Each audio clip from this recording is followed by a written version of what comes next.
Bueno, muchas gracias por la invitación, Lucas 333. Cuando me hicieron la propuesta de participar de este panel con Julián, a cualquier estudiante de recursos humanos o que esté en la profesión de la abogacía, les parece súper interesante porque Julián es un referente en el sector, es abogado, laboralista y tiene mucha experiencia en el sector, donde ha participado en las últimas reformas con su estudio. Así que bueno, estamos acá, como lo mencionaba recién, en el último tiempo surgieron muchas novedades en el ámbito de materia laboral. Y bueno, qué mejor oportunidad que invitarlo a Julián, que nos pueda contar un poco de todas estas novedades, qué está en vigencia, qué no está en vigencia y cómo van a impactar estas reformas que, si bien se piensan sobre la ley de contrato de trabajo, que hace 50 años que no se actualizan o no tienen actualizaciones de gran magnitud, él nos va a informar esto de cómo impacta en el sector agropecuario y sobre todo porcino.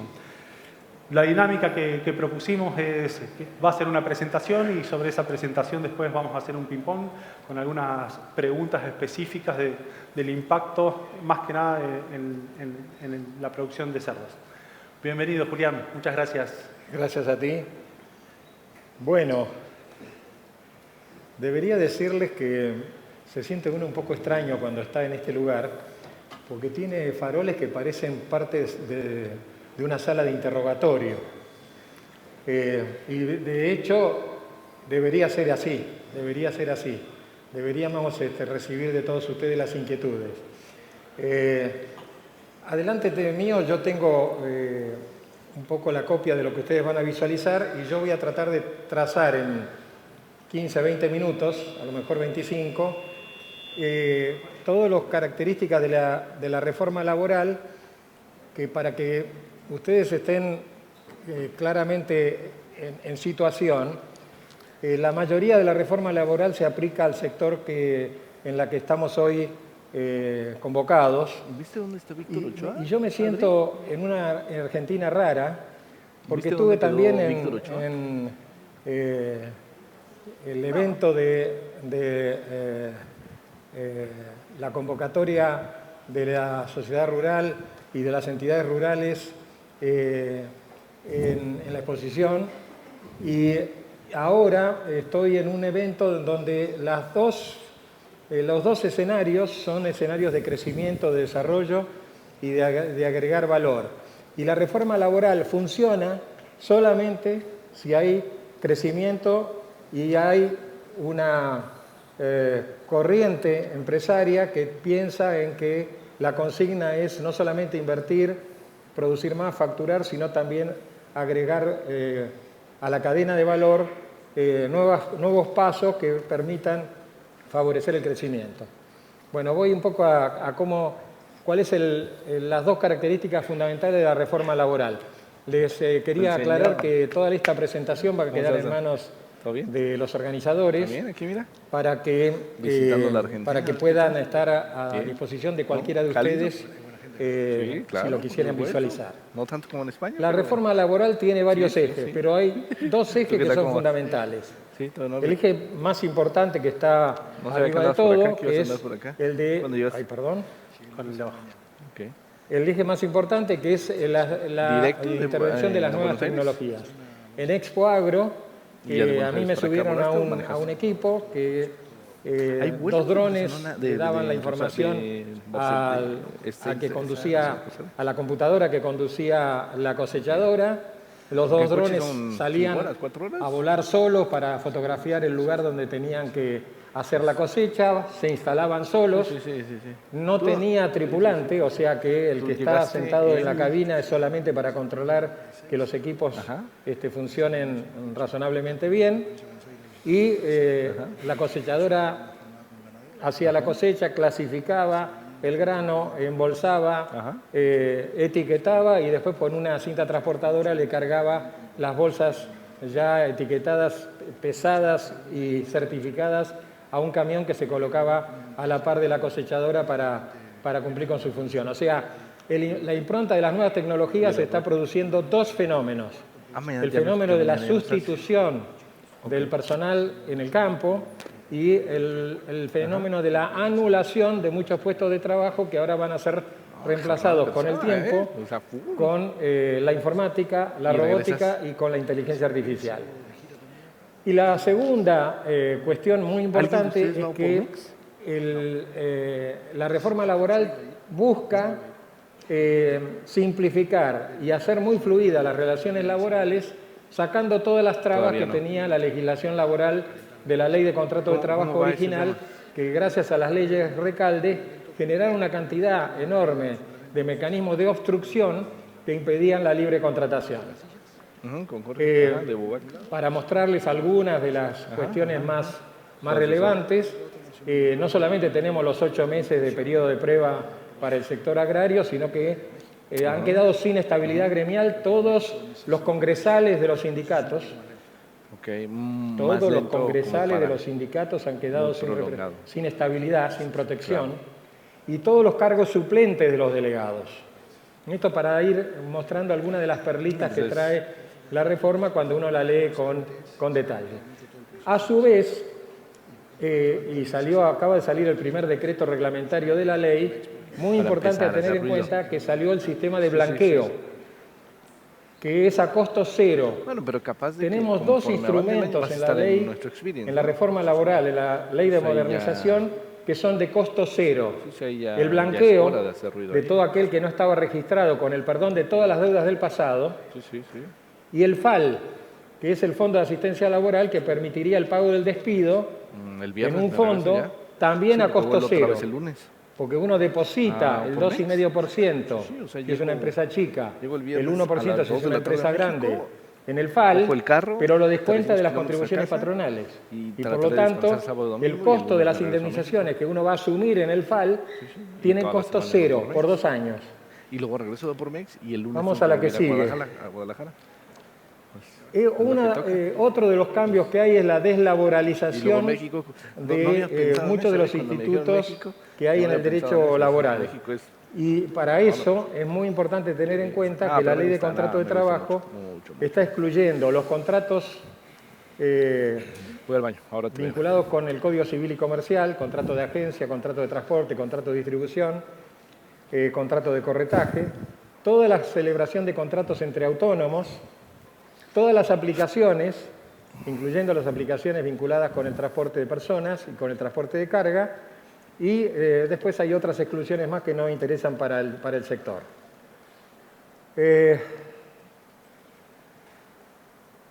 Otra de las cosas que se limita es la presunción de la existencia del contrato de trabajo. Es un tema muy jurídico, no los voy a fastidiar con esto, pero les quiero significar lo que decía antes la ley y lo que dice ahora. Antes decía que todo ser vivo de apariencia humana que estuviese dentro de una organización es un empleado en relación de dependencia. ¿Me siguieron? Esto es lo que decía antes la ley. Ahora que dice que todo ser vivo con apariencia humana que está trabajando dentro de una empresa es empleado de relación de dependencia solo y únicamente si está como dependiente y están excluidos los trabajadores autónomos, los contratos del Código Civil y Comercial, los servicios profesionales, después vamos a ver qué va a pasar con los contratistas, los subcontratistas, etc. Voy a avanzar más rápido en estos temas porque mediación, intermediación y solidaridad lo vamos a ver con trabajo agrario, igual que subcontratación y delegación.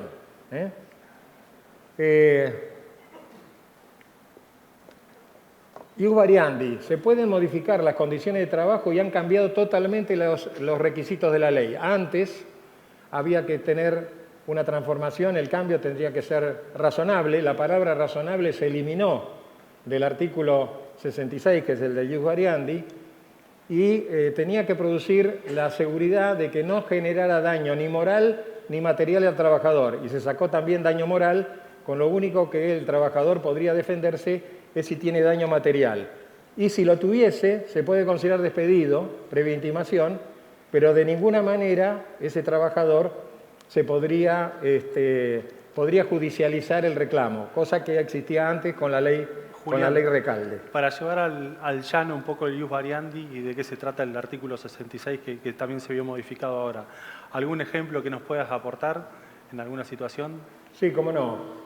Muy común en el ius variandi el traslado de una persona de un sector a otro Okay. o de un lugar de trabajo a otro lugar de trabajo.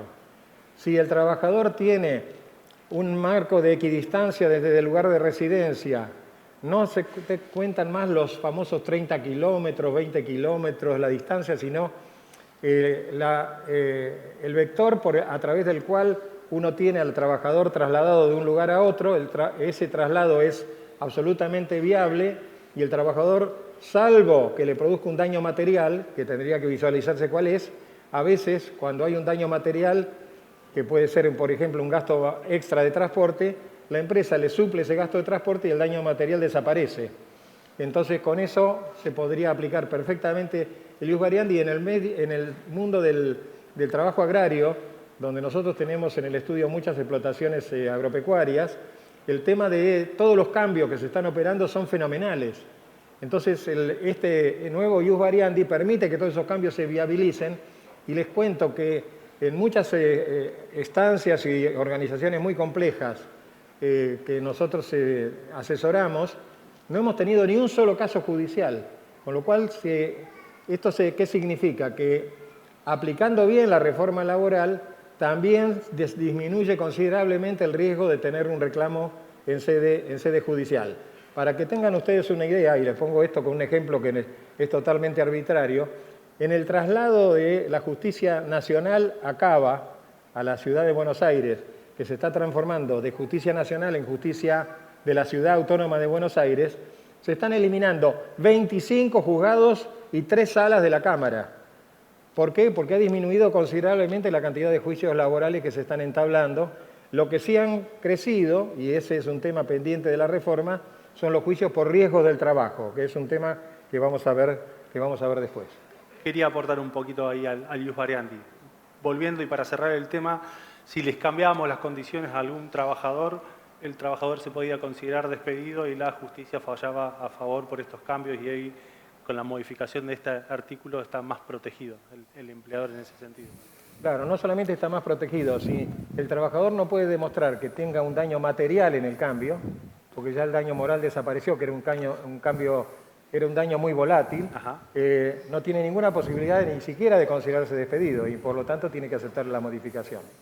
Por eso lo que les quiero destacar, y es muy poco el tiempo que tenemos junto con Leo para poder hacer un repaso de una reforma laboral que tiene más de 200 artículos y más de 150 páginas, le queremos destacar que hay que leer la letra chica, hay que bajar la información, ya estamos hablando con 333 para ver de qué modo suministrar información sistemática y hay que aprovechar todos los instrumentos. Uno dice, yo no tengo problema de trabajo en negro, pero por ahí tiene un contratista que sí lo tiene y entonces conviene decirle al contratista que blanquee, porque blanquea a costo cero y nosotros evitamos después la corresponsabilidad que pueda significar una demanda en conjunto con un contratista que estaba no registrado, no solamente él como contratista, sino sus trabajadores como empleados. ¿Vamos a la que sigue? ¿O tenés otra pregunta? No, quería aprovechar y que nombraste contratistas. El sector agrario utiliza mucho la figura del contratista para la cosecha, siembra y demás.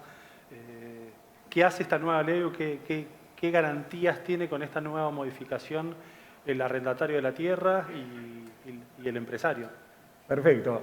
Yo, sin perjuicio de eso, a continuación de esta pregunta, les voy a hablar del salario dinámico, de la negociación colectiva y de cómo se transforma la negociación colectiva en el sector agrario, que baja a la consideración de cada sector en particular y sale de la Comisión Nacional de Trabajo Agrario.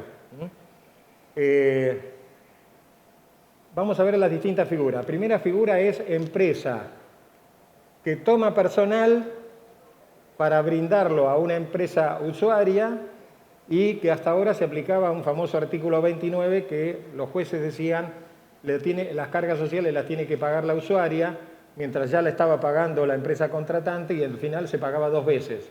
Bueno, la reforma laboral establece con toda claridad que las cargas sociales y la relación de dependencia la va a asumir uno solo de los dos, que generalmente es la empresa contratante, que actúa como empleador. La empresa usuaria es responsable solidaria si no se cumplen con las obligaciones laborales, con lo cual siempre la empresa usuaria tiene que controlar que la empresa contratante o los subcontratistas, vamos a ver ese tema inmediatamente, hayan cumplido con las obligaciones laborales y de la seguridad social. Y en este momento hay muchos mecanismos de control automático de ese cumplimiento, sin perjuicio de lo cual, si ese cumplimiento de esas obligaciones no se, digamos, incorporan al sistema de control que tenga la compañía, la factura no se paga. Entonces, es muy importante que se automatice ese sistema de control previo a realizar cualquier pago. Entonces, en la primera figura, el que la registra al trabajador es el contratante y el que paga las cargas sociales es el contratante. En la figura del subcontratista, si el principal controla que el contratista o subcontratista cumpla con todas sus obligaciones laborales y de la seguridad social, recibo el sueldo, pago de cargas sociales, pago del riesgo de trabajo, etcétera, tampoco tiene responsabilidad solidaria.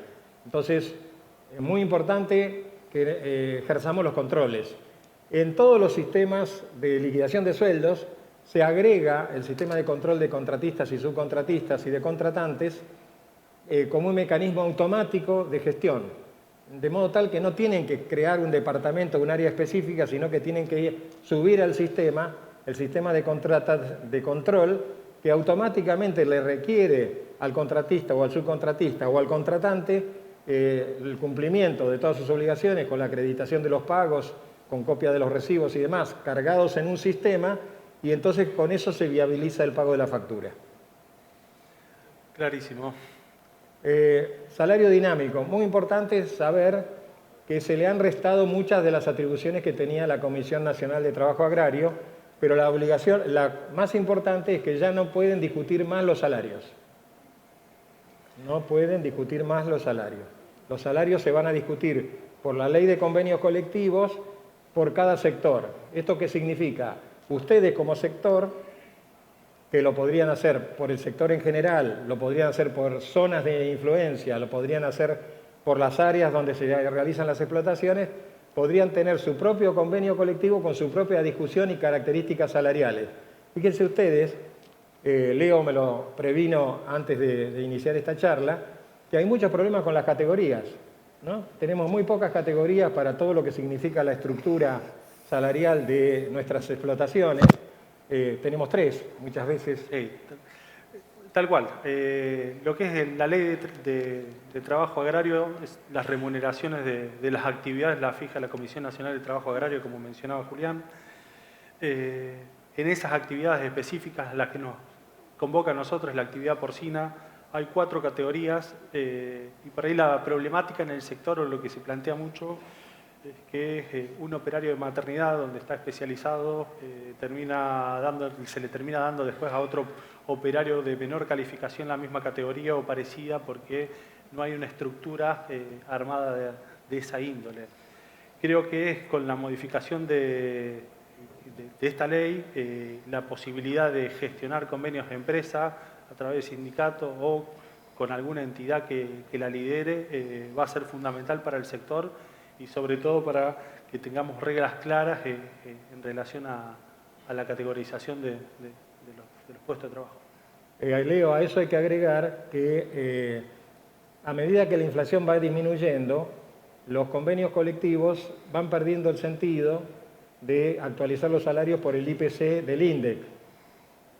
Yo no creo que lleguemos a la inflación cero, como se anuncia en el Poder Ejecutivo, pero si entramos en la etapa descendente del 2,5 para este mes y así sucesivamente, el salario dinámico creado por la ley nos da una oportunidad de crear nuestro propio convenio con nuestra propia escala salarial sin tener aumentos desproporcionados.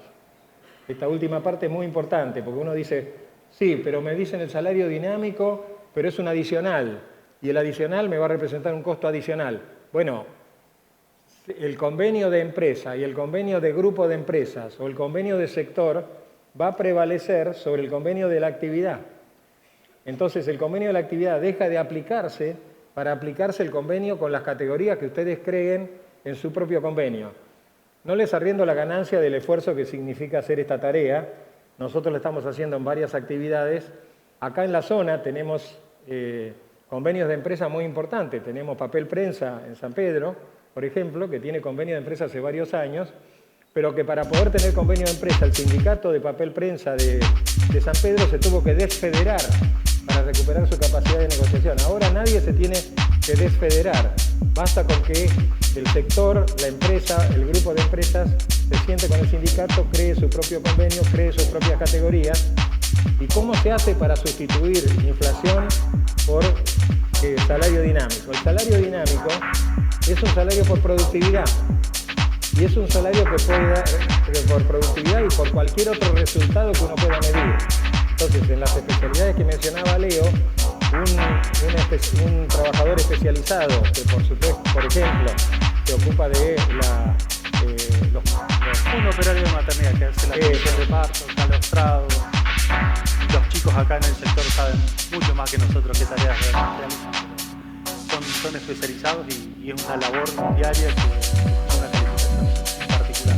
Entonces, ese trabajador podría tener un salario dinámico en función de los resultados, saliéndose del régimen de actualización por el índice de inflación, y el objetivo del gobierno, objetivo teórico como muchos otros objetivos que tiene el gobierno en materia laboral, es salir de la cultura de la inflación y pasar a la cultura de la productividad, que por lo que he visto, tanto en la exposición del agro como en esta reunión, el tema de la productividad, de la mejora de la calidad y del crecimiento son sinónimos de lo que es la actividad porcina.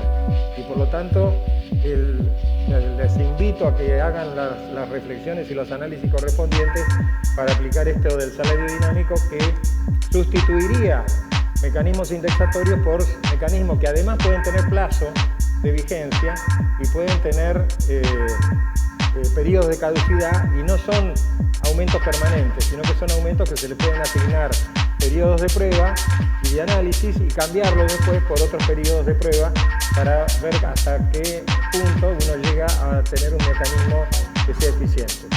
Ya que estamos en salarios, creo que es una buena oportunidad de mencionar que la ley esta también establece un banco de horas.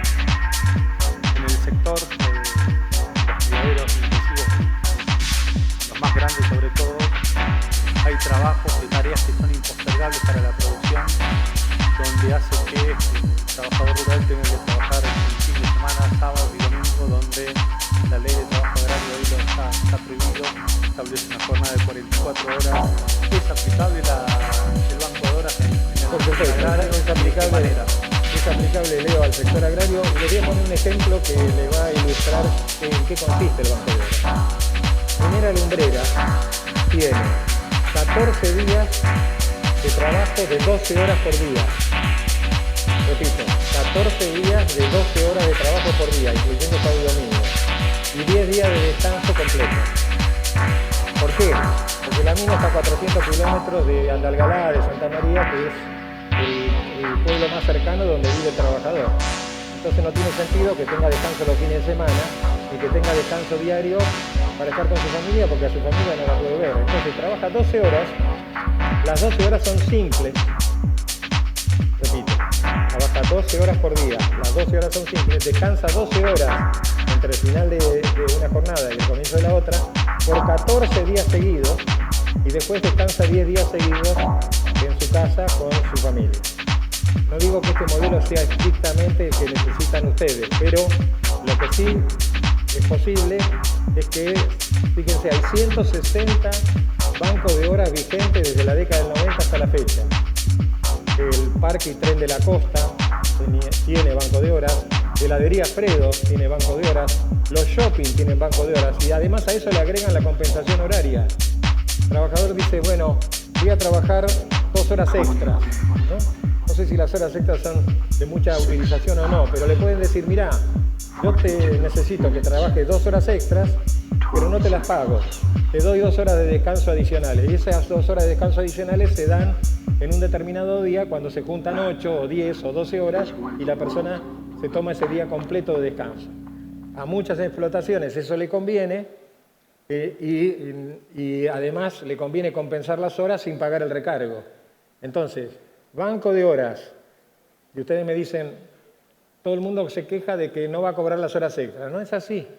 No es así. Cuando uno establece el banco de horas, generalmente establece un nivel salarial promedio superior al promedio salarial general y con eso se incluye la alícuota de las horas extras, con lo cual el abaratamiento del costo proviene más de la productividad que del salario propiamente dicho. Así que tenemos banco de horas, jornada promedio y compensación horaria que se pueden aplicar en el trabajo agrario. Las vacaciones, podemos hablar un poquito de las vacaciones y el fraccionamiento. Dale, pero antes habías mencionado también el tema del periodo de prueba y creo que es novedad en el sector con el régimen de trabajo agrario que fue promulgado en principio del 2012, estaba prohibido el periodo de prueba en el trabajo agrario. Esto es novedad porque pasa de 6 a 8 meses ahora. Así que bueno, eso no salió con la reforma, sino con la ley bases, pero ya es aplicable, se puede implementar. Sí, sí, está vigente ya. Está vigente, ok. Sí, además hay otra curiosidad. No se mantiene el contrato de tiempo indeterminado de prestación discontinua, se mantiene el contrato de tiempo indeterminado de prestación continua, se mantienen los contratos por objetivo concreto, los que trabajan en una feria, los que hacen una contratación específica para un determinado objetivo, y se asegura a través del texto legal que la repetición de distintos objetivos en esas contrataciones breves no le dan al trabajador el derecho a la continuidad del contrato de tiempo indeterminado, de modo tal que se le da un dinamismo a la ley de trabajo agrario que es tan parecido ya a la ley de contrato de trabajo que verdaderamente a mí me sorprende que haya alguna diferencia, pero bueno, algunas diferencias son mejores que la ley de contrato de trabajo porque le está dando 8 meses de periodo de prueba cuando la ley de contrato de trabajo desde la ley de bases del año pasado corresponde a 6 horas. Vamos con vacaciones. Vamos con las vacaciones. ¿Qué novedades tenemos ahí? Bueno, las vacaciones de otorgamiento durante todo el año y fraccionadas existen en la Argentina desde hace 30 años más o menos. ¿Dónde existen? En el trabajo turístico y en el trabajo gastronomía. Si yo tengo un hotel voy a poner un ejemplo burdo, Mar del Plata, no voy a tener el Metre de vacaciones en el mes de enero cuando el Metre tiene las mejores comisiones, las mejores propinas y donde el hotel o el restaurante que están atendiendo tiene el mayor nivel de actividad. Entonces, en la gastronomía y en el turismo ya se otorgan las vacaciones fuera del periodo del 1 de octubre al 30 de abril, se mantiene la vigencia de esos plazos, pero se preserva que las vacaciones se pueden dar en todo el año y la otra cosa que se puede hacer es fraccionarlas por unidades de hasta 7 días. También esto es aplicable al trabajo agrario. Me quedó ahí en el tintero, hablaste recién de contrataciones, de la temporalidad, pero vuelve la figura del empleado eventual dentro del régimen de trabajo agrario a través de esta reforma y se quitan las bolsas de empleo también. Claro, las bolsas de trabajo, la jurisprudencia ya desde un viejo caso de la Corte Suprema, que es el caso Outón, caso anterior a la Ley de Contrato de Trabajo, las declararon inconstitucionales porque obligaban al empleador a tomar personas solamente a través de la bolsa que a su vez organizaba el sindicato. Desde la ley de bases, o sea, desde la ley del 9 de julio del año pasado, las bolsas de empleo, primero la bolsa de trabajo agrario, pero en el texto, cuando se aprobó la ley de bases, se dice que todas las bolsas no pueden ser utilizadas como consignas prioritarias, se pueden tener en cuenta, pero el trabajador elegido va a ser el que determine la empresa, sea de la bolsa o sea fuera de la bolsa a través de cualquier mecanismo de búsqueda. Así que las bolsas de trabajo quedaron eliminadas como el imperativo a través del cual el empleador tiene que ir a tomar gente. Ustedes me dirán, bueno, tengo a veces la presión del sindicato. Bueno, me parece que es hora de pensar que las presiones de los sindicatos se están diluyendo. Han perdido la estabilidad de los congresales, han perdido la estabilidad de los delegados suplentes. Ahora tienen que adecuar las comisiones directivas. Yo no sé si alguien les comentó que las comisiones directivas de los sindicatos tienen 30 miembros. Han perdido la estabilidad los revisores de cuentas de las comisiones directivas, que son 15, 12, 20, en los sindicatos también de la actividad agropecuaria, y por lo tanto hay una reforma muy importante de todo lo que es la ley de asociaciones sindicales que les obliga a los dirigentes sindicales a restringir la estabilidad al grupo de conducción electivo, a los delegados titulares en las cantidades establecidas por la ley y solamente en las cantidades establecidas en los convenios colectivos si esas cantidades se ratifican a través de la renovación de todos los convenios. Porque les completo con la información con esto. Los convenios colectivos, todos los convenios colectivos hay que reformarlos completos antes del 31 de diciembre del año en curso. Porque a partir del 1 de enero del año que viene pierden todos la ultraactividad. ¿Se acuerdan lo que es ultraactividad? ¿No? Que todos los convenios cuando vencen siguen vigentes hasta que sean renovados o modificados por otro. Ahora todos los convenios se van a tener que ser renovados durante el curso de este año. Se está esperando ahora justamente de la Secretaría de Trabajo del Gobierno de la Nación la convocatoria a todas esas negociaciones. Todos los convenios van a tener que ser renovados antes del 31 de diciembre porque a partir del 1 de enero pierden la ultraactividad y los trabajadores se quedan sin convenio colectivo si no hay nueva negociación. Indemnización por despido, por antigüedad, pago en cuotas y la actualización monetaria. Esto es un tema muy importante. Me faltan 10 minutos, voy a tratar de sintetizar este tema por lo menos. La indemnización por despido no cambió. Muy importante saber que sigue vigente un mes de sueldo por año de antigüedad o fracción mayor de 3 meses, tomando como base la mejor remuneración mensual, normal y habitual devengada en los últimos 12 meses o en el menor tiempo trabajado, con un tope de 3 veces el promedio de las remuneraciones del convenio colectivo aplicable. Lo recité bien, ¿eh? Lo recitó bien y hago una pausa ahí, porque dentro del régimen de trabajo agrario nosotros teníamos 2 sueldos de indemnización y ahora queda de esta manera. Claro, ahora queda aplicable este mecanismo que eliminó en la base de cálculo todas las prestaciones que no sean mensuales. Así que siguiendo un plenario de la capital federal que se llama plenario Tulosay, no se paga la indemnización por despido con la incidencia de aguinaldo, que se devenga cada 6 meses, con la incidencia de vacaciones, que se devenga cada 12 meses, y con los bonos, que son los premios que se le dan a algunos trabajadores por haberse destacado, que se devengan por semestre o por año. Solamente se computan las prestaciones mensuales. Que sean normales quiere decir que no sean anormales, perdónenme que sea medio burda mi explicación. Una prestación normal es que todos los meses tenga un premio por presentismo. Pero si ese premio por presentismo no lo cobro como mínimo por 6 meses de los 12, no es habitual y por lo tanto no es computable. Y si le pago al trabajador porque la empresa cumplió 25 años de vida y le pago medio sueldo adicional como premio, tampoco es computable en la indemnización por despido porque eso es extraordinaria, no es ordinaria. Y después se agregó el fallo Bisotti, que cuando una persona gana mucho dinero, generalmente estamos hablando de gerentes, supervisores, personas que tienen altas responsabilidades en las organizaciones, la indemnización no puede ser inferior a 2/3 de la prestación mensual normal y habitual devengada, o sea, al 67% de la mejor remuneración. En ningún caso la indemnización puede ser inferior a un mes de sueldo. Al final de este artículo 245, que ahora es aplicable al trabajo agrario, dice que uno puede cubrir estas indemnizaciones con el FAL. Y les reitero, el FAL, cuando esté operable, va a ser operable a partir del 1 de junio de este año 2026, es gratis. Es gratis.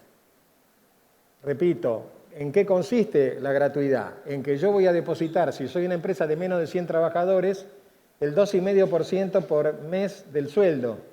Pero ese 2,5% lo voy a descontar de la contribución patronal para el régimen jubilatorio. y por lo tanto no voy a tener costo adicional, voy a tener un costo compensado. ¿Me siguen? Sí. Entonces, todos los meses, si yo tengo una empresa de menos de 100 trabajadores, voy a depositar el 2,5 de las remuneraciones, que a su vez lo deduzco, lo resto de la contribución patronal para el régimen jubilatorio. Al cabo de 12 meses de acumulación, todas las indemnizaciones por despido se van a cobrar a través del FAL.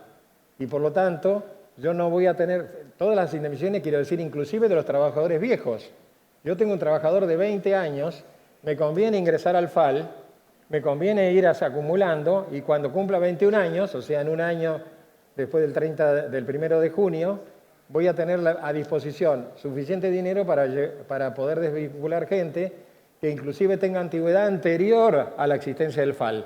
Julián. ¿Me siguieron? O sea que cubre no solamente los nuevos trabajadores, sino también a los viejos trabajadores. Ahora, en todos los casos, tiene que haber 12 meses de acumulación, con lo cual, no quiero hacer ningún vaticinio raro, pero el resultado lo va a ver el próximo presidente, porque entre el 1 de junio que se aprueba el FAL y su reglamentación y los 12 meses de acumulación, estamos en las elecciones del año que viene, en donde no sabemos quién va a ser el futuro presidente, si el que tenemos en este momento o va a haber recambio.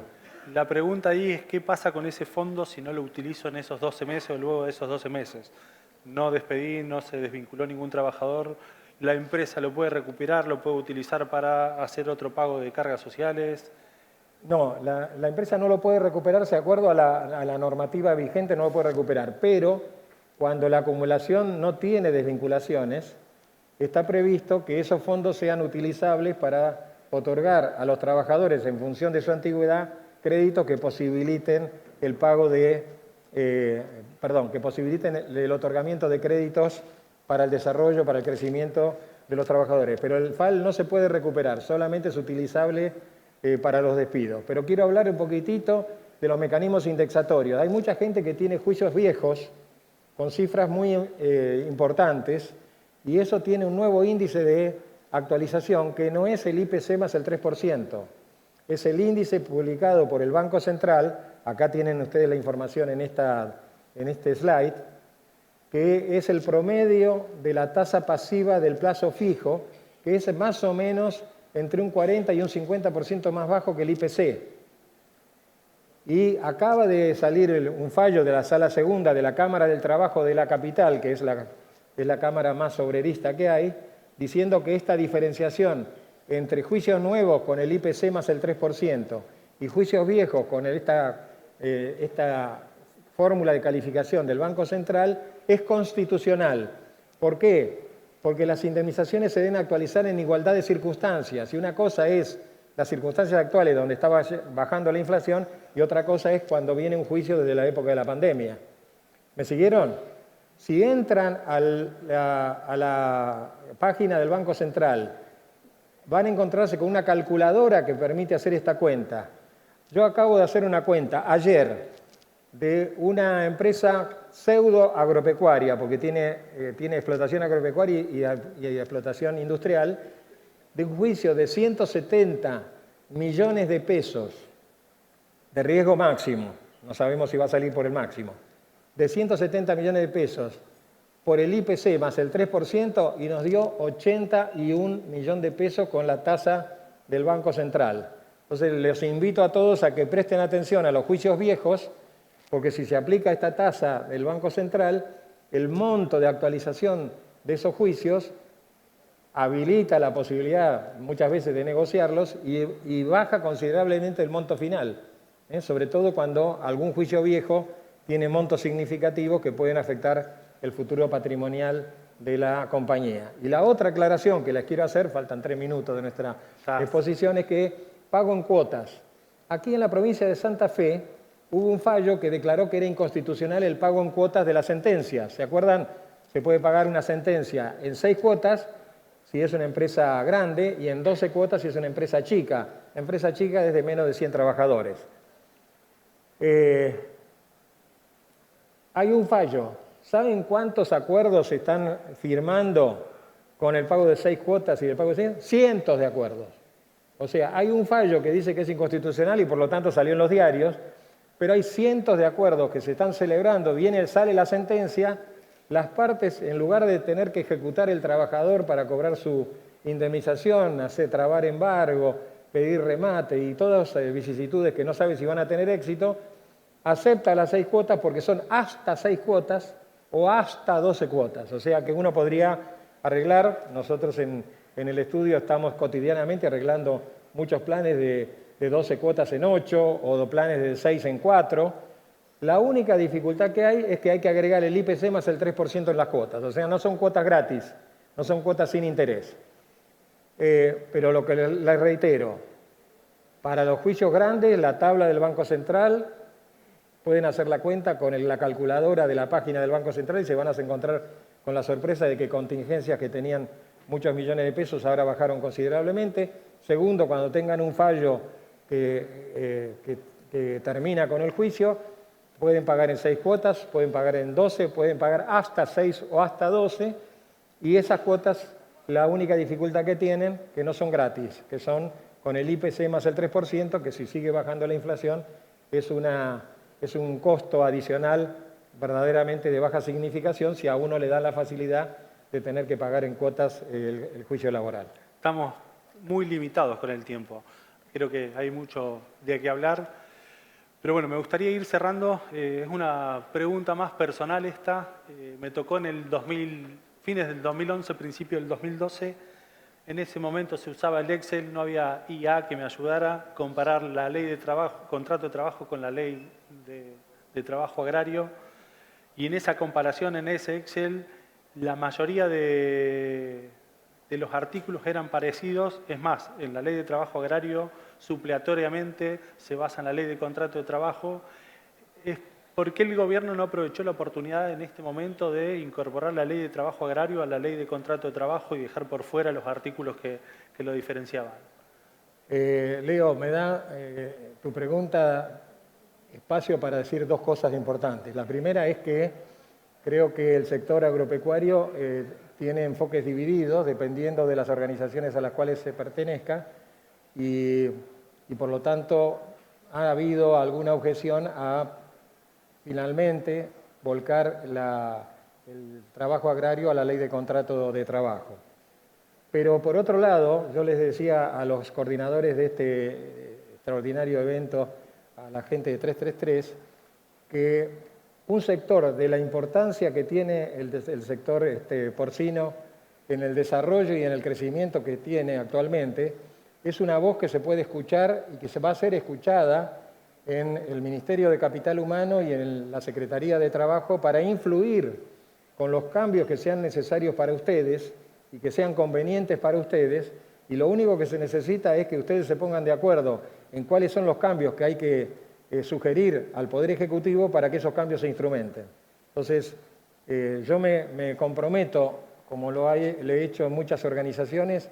Nosotros atendemos en el estudio 60 cámaras empresarias, así que imagínense, y 1.600 clientes, pero con lo cual mi vida es un poco complicada entre mis hijos, mis nietos, y acabo de ser abuelo hace 2 meses de mi última hija, que tiene, el bebé se llama Ciro y tiene 2 meses, y también me tengo que ocupar de él, pero lo que les sugiero a todos ustedes es que las reformas que necesite el trabajo agrario en el sector porcino se las hagan llegar al Poder Ejecutivo y yo me ofrezco a ayudarlos para hacer la canalización ante Julio Cordero, el secretario de Trabajo, y ante Sandra Petrovelo, que es la ministra de Capital Humano, dentro de la cual se están estableciendo las reformas laborales y la reglamentación de la Ley de Modernización Laboral.